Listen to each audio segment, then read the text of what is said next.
in the thunderous symphony of war, where steel titans clashed and the earth trembled under the weight of their fury. The most powerful weapon was not the cannon that roared, but the whisper that connected them. It was a secret carried not in an armored shell, but on the invisible waves of the air, and it would decide the fate of nations. This is a story about a hidden strength, an advantage so profound yet so overlooked that it tipped the scales of the greatest conflict in human history.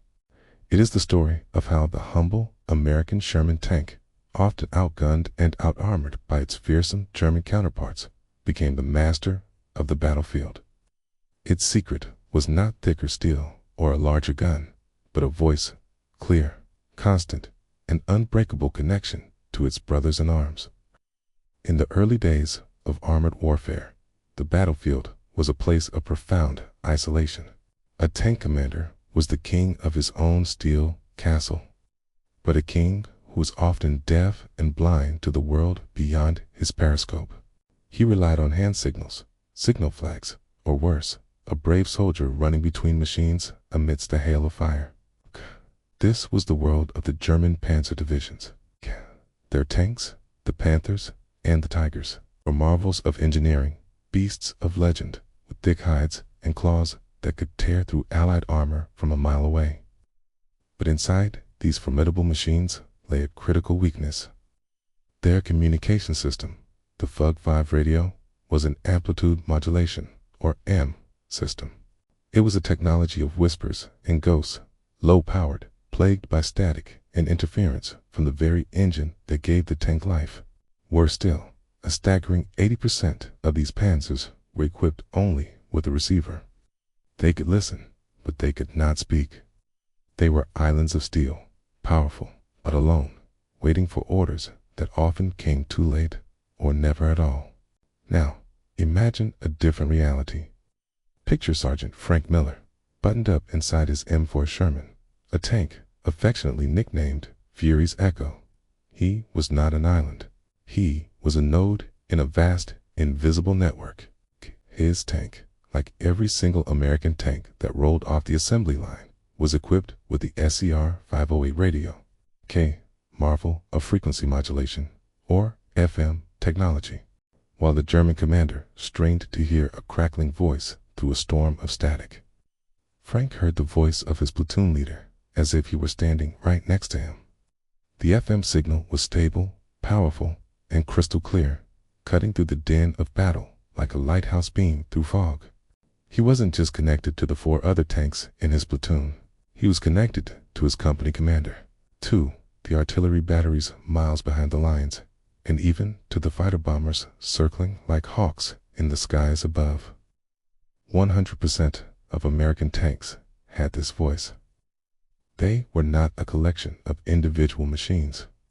They were a single, intelligent, multi-limbed organism, thinking and fighting as one. The brutal lessons of North Africa, particularly the costly engagements at Kasserine Pass, had seared this truth into the American military mind. There, facing the veteran Afrika Korps, they learned that courage and firepower were not enough. Coordination was the key. They saw how isolated units were cut off and destroyed piece by piece. And so, they doubled down on their communications advantage. They trained relentlessly, not just on how to shoot and drive, but on how to talk, how to share information in the heat of combat, turning every tank crew into the eyes and ears of the entire army.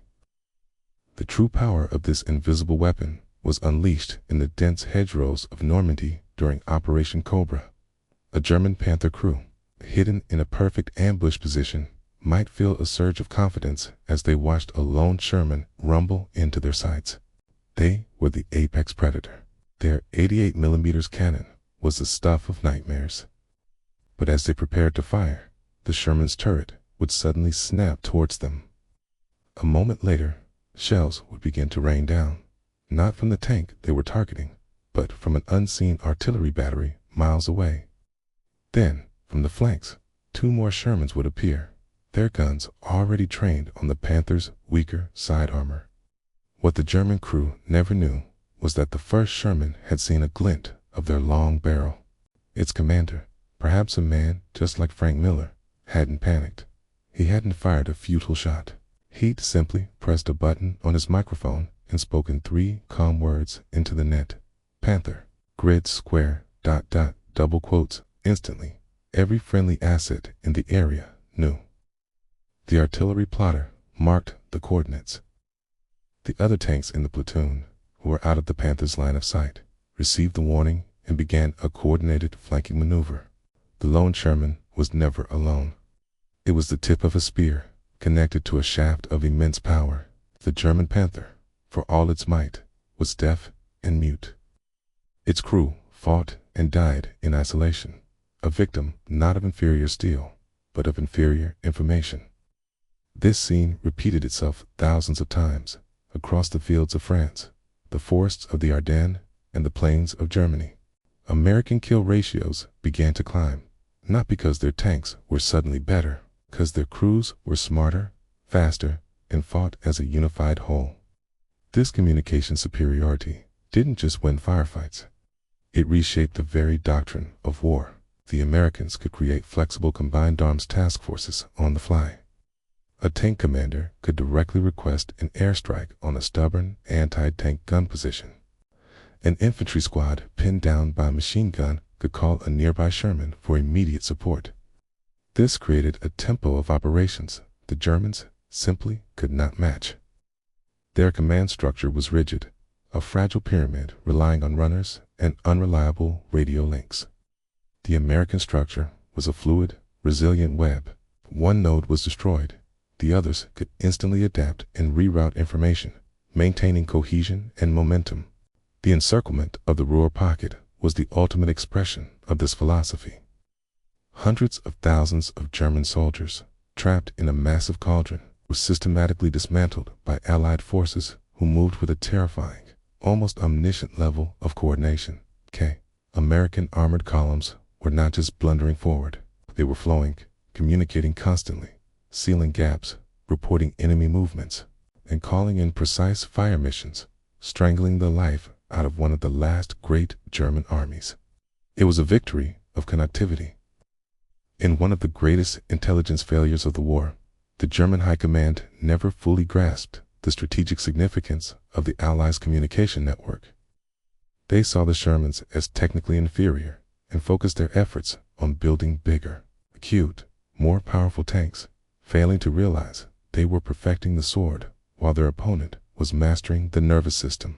They built the stronger fist, but the Americans built the smarter brain. And so, the legacy of the Sherman and its radio echoes into our modern world. It taught us a lesson that is more relevant today than ever before. In any conflict, in any great endeavor, isolation is defeat.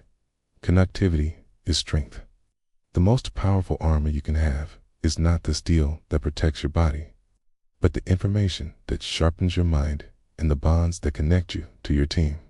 The whisper in the radio, that clear and constant voice, proved that a unified, communicating whole is infinitely more powerful than the sum of its isolated parts.